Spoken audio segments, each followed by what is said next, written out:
لننطلق إلى العلا لنأتي دوما أولا لنطلب العلوم نغتدي بها مشاعلا لننطلق إلى العلا لنأتي دوما أولا لنطلب العلوم نغتدي بها مشاعلا فالكون شاءه الإله أن يكون معملا والمرء طول عمره عاش يحيا أملا.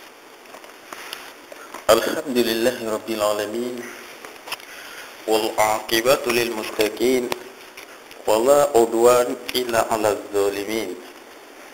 الصلوات والسلام على من لا نبي بعده وعلى آله وصحبه ومن تبعه بالإحسان إلى يوم الدين. اللهم نوّر بالكتاب بصري واشرح به صدري واستعمل به بدني وأطلق به لساني وقوي به عزمي بحولك وقوتك فإنها لا حول ولا قوة إلا بك يا أرحم الراحمين. اللهم لا علم لنا إلا ما علمتنا إنك أنت العليم الحكيم. اللهم لا سهلا إلا ما جعلته سهلا وأنت تجعل الحزن إذا شئت سهلا.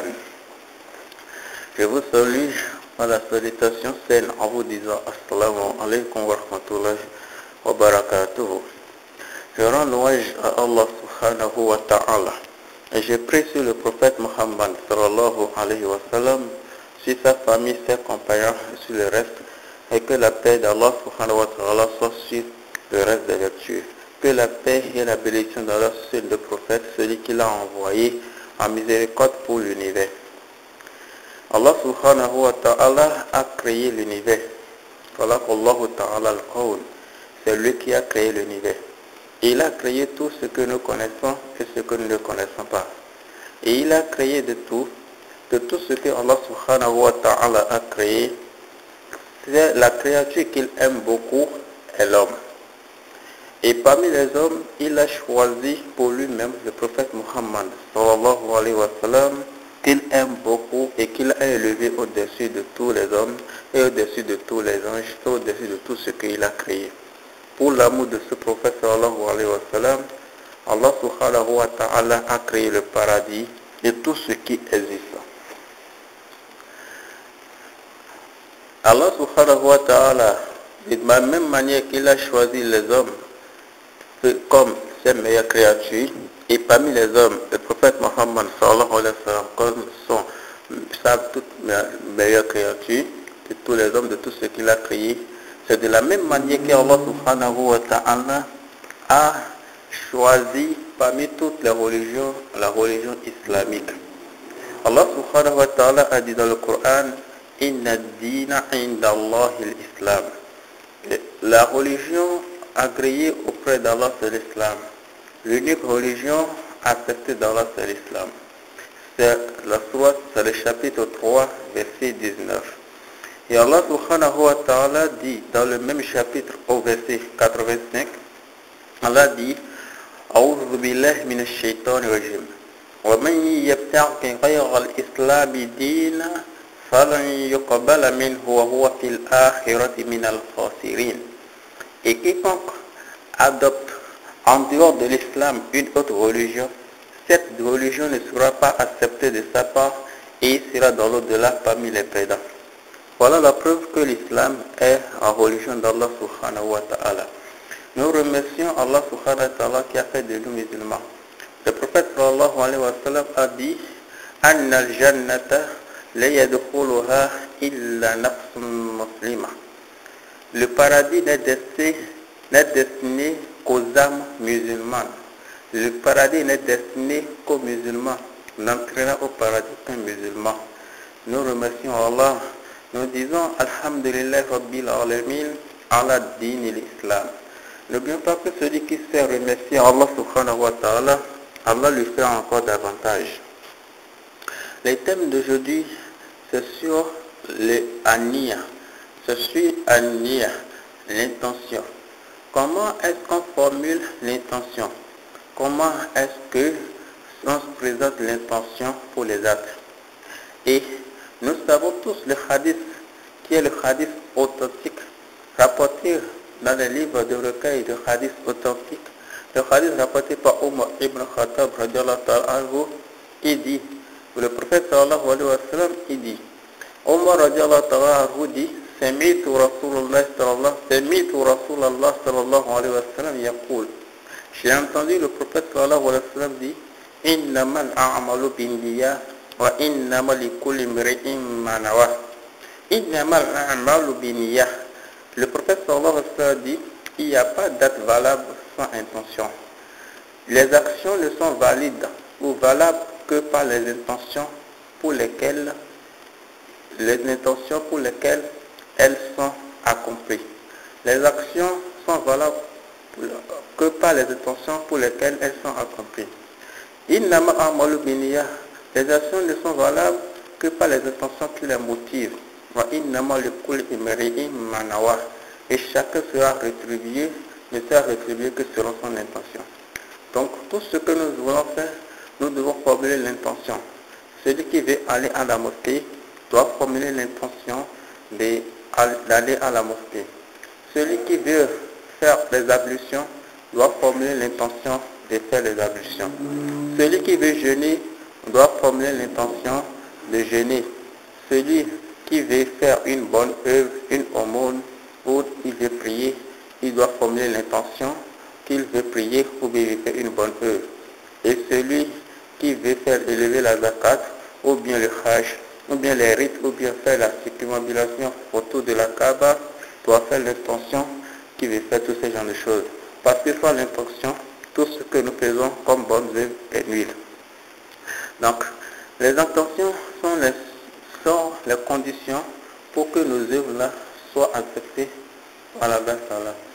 Donc, c'est pour ça le prophète a dit, ce hadith que tout le monde connaît, Innamal a'malu binniyah wa innama likulli imri'in ma nawa. Alors, comment est-ce qu'on formule l'intention? Je vais prendre l'exemple de l'intention pour la salat pour englober comment l'intention elle est formulée. Alors, si par exemple, prenons le verset d'Allah subhanahu wa ta'ala dans le Coran, dans le chapitre Al-Ma'ida, chapitre 5, verset 6. Allah a dit, Ya ayyuhalladhina amanu idha qumtum ila as-salati فاغسلوا وجوهكم وأيديكم إلى المرافق وامسحوا برؤوسكم وأرجلكم إلى الكعبين. Jusqu'à la fin du verset. La partie qui nous intéresse ici, qui a rapport avec le thème intention, c'est le début du verset de Allah dit, Allah interpelle les croyants. Allah dit, Ya ayyuhalladhina amanu, idha qumtum, et c'est là déjà l'intention. Lorsque idha qumtum, comment est-ce qu'on peut traduire cela? Lorsque vous avez déjà l'intention, lorsque vous voulez prier, lorsque vous vous levez pour prier, idha qumtum ila salah. Et dans cette phrase, dans cette partie, Allah subhanahu wa ta'ala parle de l'intention. Lorsque vous avez formulé l'intention de prier, idha qumtum ila salah, lorsque vous avez l'intention de prier. Donc, voilà, Allah subhanahu wa ta'ala, qui nous a déjà en même temps fait une aperçu de comment formuler l'intention. Alors, quand nous allons aujourd'hui, il y a des polémiques sur comment formuler l'intention. Il y a des gens, beaucoup de personnes aujourd'hui pour jeûner. Le premier jour de Ramadan, la toute première nuit de Ramadan, ils formulent l'intention par les paroles, pas des paroles, en disant à haute voix, Allahumma inni nawaitu, etc. jusqu'à la fin. Ou bien pour faire les ablutions, on dit aussi Allahumma nawaitu, al-Qudu, etc. Ou bien pour prier, la waitu. Alors, est-ce que toutes ces choses-là sont légiférées, sont-elles authentiques ou bien sont des inventions? On a vu dans aucun hadith, le prophète sallallahu alayhi wa sallam a formulé par des paroles l'intention. Donc l'intention, Sa place, c'est dans le cœur et non dans la bouche. L'intention n'est pas quelque chose qu'on formule. L'intention, c'est ce que Allah seul connaît et que personne ne connaît. Donc, Allah seul connaît, on doit formuler l'intention de telle manière qu'on sentira que oui, c'est Allah seul qui connaît cette intention. Donc, c'est pour cela qu'il est interdit de formuler l'intention.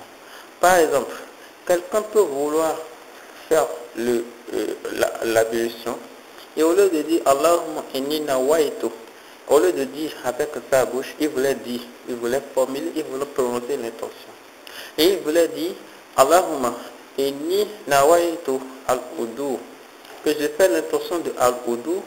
Au lieu de dire cela, il peut faire d'erreur et il va dire Allahumma inni nawaitu al-ghusl. Lui, dans son cœur, il formule l'intention pour l'ablution, mais sa bouche commet d'erreur et dit al-ghusl et dit janaba, le lavage. Alors vous voyez cela que c'est déjà un danger. C'est pour cela que l'intention, elle est formulée dans le cœur et il est très difficile au cœur de commettre d'erreur. Mais la bouche, des fois, n'arrive pas à bien prononcer ce que le cœur voulait dire. L'intention se formule dans le cœur. Alors Ibn Qayyim, il dit dans une de ses paroles, il a dit quelque chose qui est très très intéressant, ce que nous tous nous devons savoir, et c'est une parole fondée. Il dit, rahimahullah ta'ala, kana nabi sallallahu alayhi wa sallam, iza qama ila salah, qala, Allahu akbar, walam yaqul shay'an qablaha, wala talfazu bin niyah, wala qala usalli lillahi sallata kaza, mustaqbil al-qibla, arba'at raka'ah, imaman aw ma'muman, adaan aw qada'an, wal etc. Imam Ibn Qayyim, rahimahullah ta'ala, il a dit, le prophète sallallahu alayhi wa sallam, lorsqu'il se levait pour faire la prière, il disait uniquement Allahu Akbar. Et quand il dit Allahu Akbar, wala yakul shay'an qabla, il ne disait rien avant de dire Allahu Akbar. Le prophète sallallahu alayhi wa sallam ne formulait aucune intention, il ne prononçait pas l'intention, il formulait l'intention dans le cœur, mais il ne la prononçait pas avec la bouche. Donc avant de prier, le prophète sallallahu alayhi wa sallam, avant de dire le takbiratul ihram, il ne disait pas à haute voix l'intention. On entend simplement Allahu Akbar. Avant de dire Allahu Akbar, le prophète sallallahu alayhi wa sallam ne dit pas nawaitu, ou bien usalli lillahi, ou bien des choses de ce genre. Le prophète ne dit et ni avant Allahu Akbar, ni après. Donc l'intention, sa place, c'est dans le cœur. On ne prononce pas l'intention qu'Allah nous facilite cela, qu'Allah fasse que ça nous soit compréhensible. La place de l'intention, c'est dans le cœur, et qu'Allah nous éloigne de tout ce qui est innovation. Alors certains ont placé le fait de prononcer chez certains, le fait de prononcer l'intention à haute voix est détestable. Chez eux c'est détestable, mais ce n'est pas interdit. Par contre, beaucoup disent que c'est bid'a, que c'est une innovation.